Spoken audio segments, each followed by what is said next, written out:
Assembly के जारी इजलास के चौथे रोज भी जहां मेंबरान ने मुख्तलिफ अवामी मसाइल उठाए। माफ कीजिएगा, असेंबली का तीसरा दिन है। असेंबली के जारी इजलास के तीसरे दिन जहां मेंबरान ने मुख्तलिफ अवामी मसाइल उठाए, वहीं कई मामलात को लेकर काफी हंगामाराई भी हुई। जल जीवन मिशन के तहत कई प्रोजेक्टों के मुकम्मल न होने पर सवाल उठाया गया। जल शक्ति महकमे के वजीर जावेद राना ने यकीन दिलाया कि इनका महकमा तमाम स्कीमों को पाए तकमील तक पहुंचाएगा। जल जीवन स्कीम में घोटाले की तहकीकात का मुतालबा किया गया। नशे के बढ़ते वाकयात पर कई अरकान ने तशवीश का इजहार किया। उन्होंने इस पर काबू पाने के लिए उठाए गए इक़दाम जानने की कोशिश की। वजीर सकीना इत्तू ने एतराफ़ किया कि यह बहुत संगीन मसला है। इन्होंने कहा कि कवानीन को ज़मीनी सतह पर नाफिज करने की ज़रूरत है। उन्होंने वजीर इलाज मुआवजे की सहूलियात के क़याम की यकीन दहानी कराई। बिजली की किल्लत, खंभों की अदम दस्तियाबी का मसला भी उठाया गया। आपके मेराज मलिक और बरसे इक़्तिदार जमात के अरकान के बीच बहस भी हुई। जावेद बेग ने कहा कि वज़ीर आज़म नरेंद्र मोदी की तरफ से दी गई हिदायत पर भी स्कूल नहीं बनाए गए। आरिफ पठानिया ने कहा कि गैर कानूनी कानूनी जारी है और हुकूमत के अंदर बहुत से लोग इस गठजोड़ को चला रहे हैं।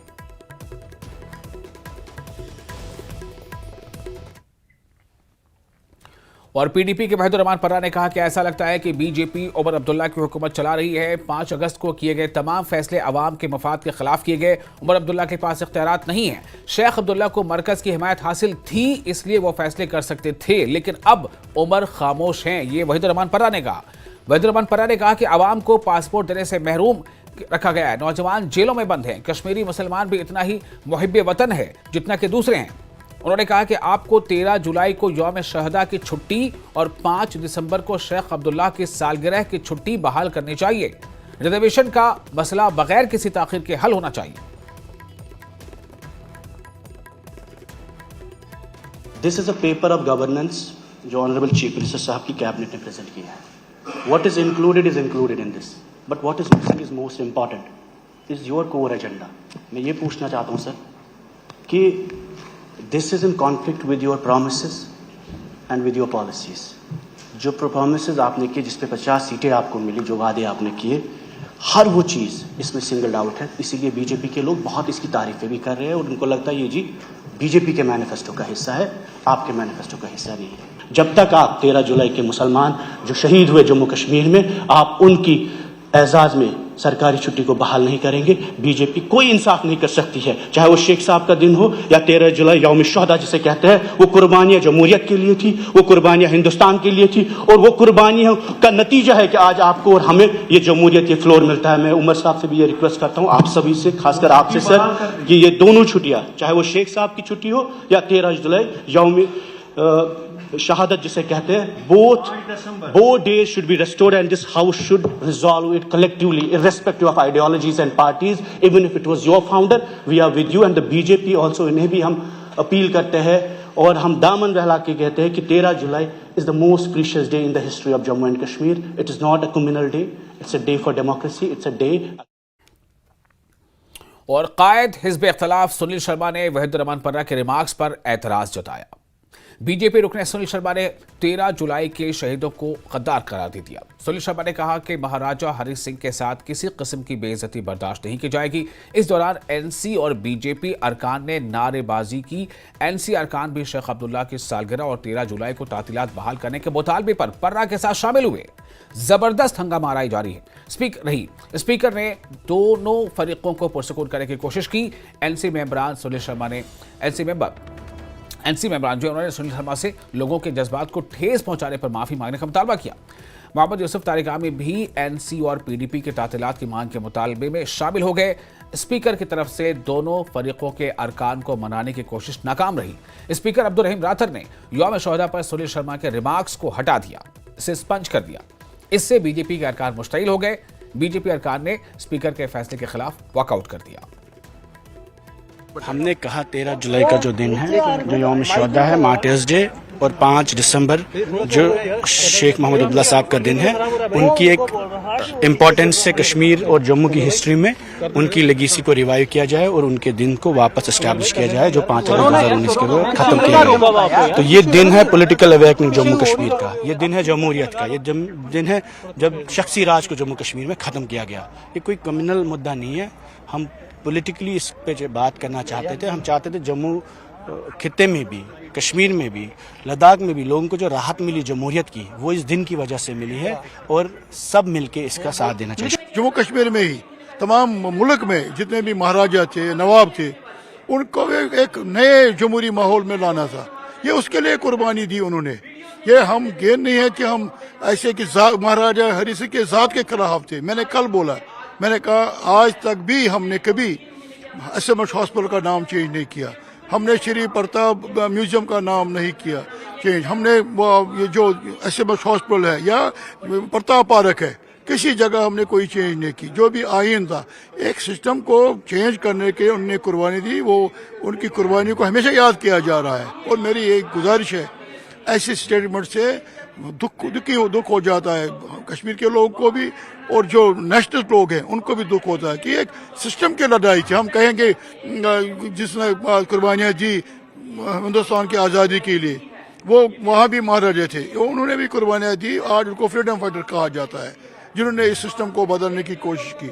ये गलत है, इसमें ये चीजें बीजेपी को राष्ट्रद्रोहियों के हित में, हक में कभी यौम शहादत हो नहीं सकता।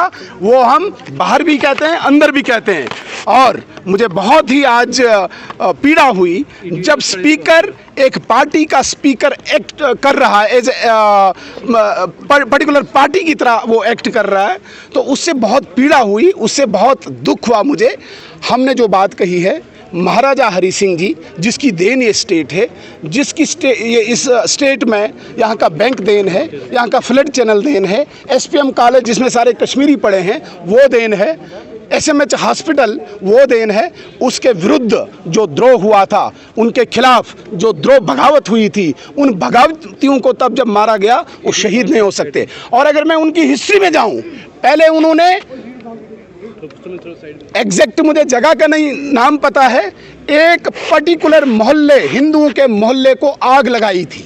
आपको मैं कहना चाहूंगा, वहां पे कश्मीरी पंडित मोहल्ले को आग लगाई, उसके बाद महाराजा के खिलाफ बगावत की थी। वो शहीद हो सकते हैं?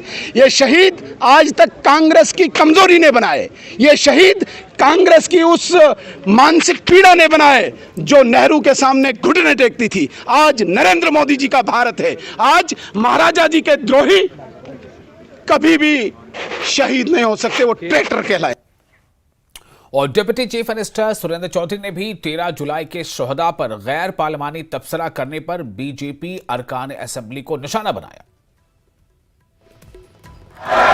देखिए, यहाँ तक ये बदकिस्मती है जो अपोजिशन ने जो जिस लैंग्वेज जो इस्तेमाल की उन शहीदों के लिए, कहते हैं शहीदों की समाधि पर बरस लगेंगे मेले, वतन पर मिटने वालों का वही आखिरी निशान होगा। वो शहीद हैं, चाहे वो उन्होंने अगर कोई जंग लड़ी तो कोई अगर लड़ाई लड़ी तो किसी लोगों के हक के लिए लड़ी। इस देश के कानून को मजबूत करने के लिए, इस देश के आइन को मजबूत करने के लिए, इस देश की डेमोक्रेसी को मजबूत करने के लिए वो लोग शहीद हुए हैं। और आज हम शहीदों के खिलाफ एक ऐसे लफ्ज, अनपार्लियामेंट लफ्ज इस्तेमाल करेंगे तो वो शोभा नहीं देते। शहीद जिस मर्जी कौम का हो, तो लिहाजा जो जहाँ तक ताल्लुक है अपोजिशन ने जो लैंग्वेज और जो वर्डिंग इस्तेमाल की वो नहीं करनी चाहिए थी, क्योंकि वो लोग अगर इनको महाराजा जी के साथ इतना प्यार है तो ये 35 ए और 370 भी तो महाराजा ने दिया था।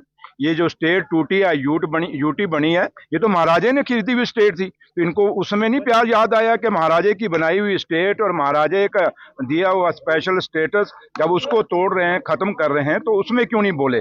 इसलिए ये सिर्फ एक गड़ियालू आंसू हैं और कुछ नहीं, इससे ज़्यादा कुछ नहीं। और पीपल्स कॉन्फ्रेंस के सज्जाद गनी लोन ने नेशनल कॉन्फ्रेंस को लोगों के कत्ल का जिम्मेदार ठहराकर निशाना बनाया। जी हां, पीपल्स कॉन्फ्रेंस के सज्जाद गनी लोन ने, यानी जेकेपीसी के सज्जाद लोन ने नेशनल कॉन्फ्रेंस को लोगों के कत्ल का जिम्मेदार ठहराकर निशाना बनाया। इस पर एनसी मेंबरान ने जवाबी हमला किया।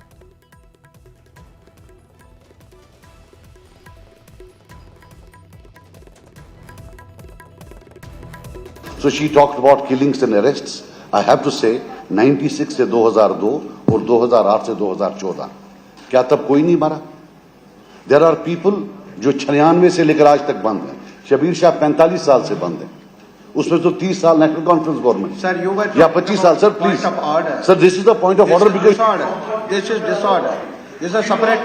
You whenever you get the time, whenever you are allotted the time, you can speak. Yes, please. Please नहीं bye please no cross talks please Nazir साहब आप प्लीज जसरोटिया साहब जनाब जसरोटिया साहब प्लीज हाँ लोन साहब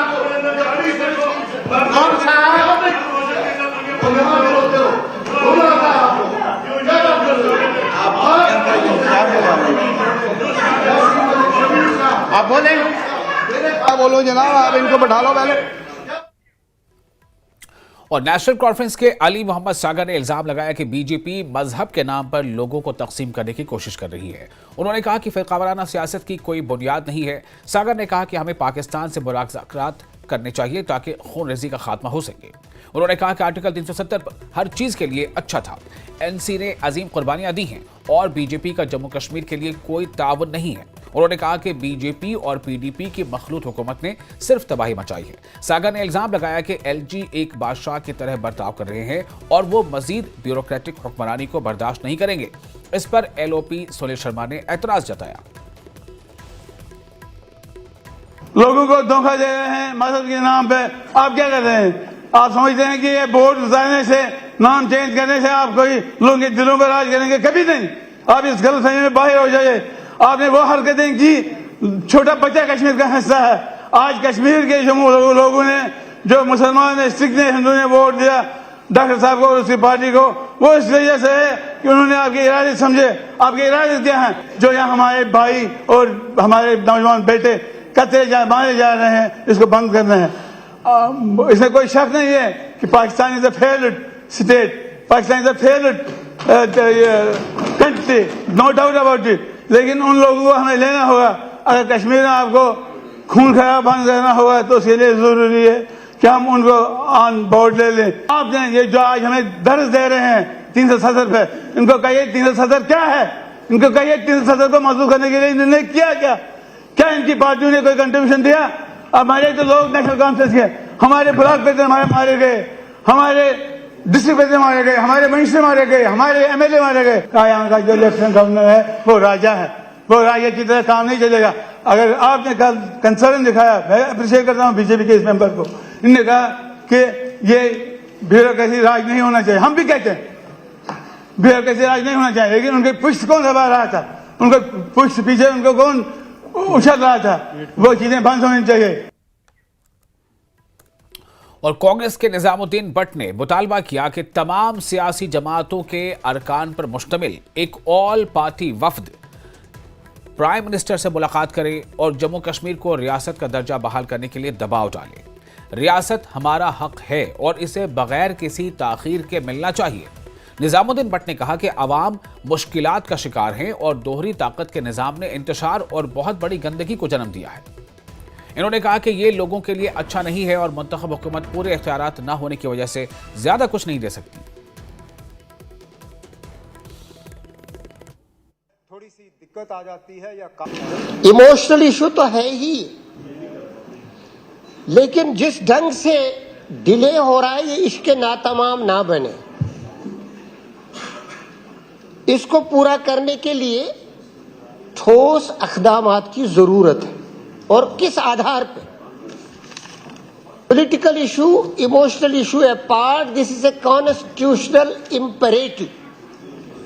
मेरा मानना है रीऑर्गेनाइजेशन एक्ट एक टेम्पररी अरेंजमेंट है, क्योंकि ओपन ओबीएस कमिटमेंट है पार्लियामेंट में कि रिस्टोर स्टेट को किया जाएगा। It becomes a constitutional imperative because Parliament is the supreme authority. दूसरा एक मॉरल केस भी बनता है। Moral case because Prime Minister and others have to keep their commitment and respect their own words made already on the floor of the house or outside, और constitutional imperative इस लिहाज से भी बनता है। There are observations of the Supreme Court, the apex court of the democracy.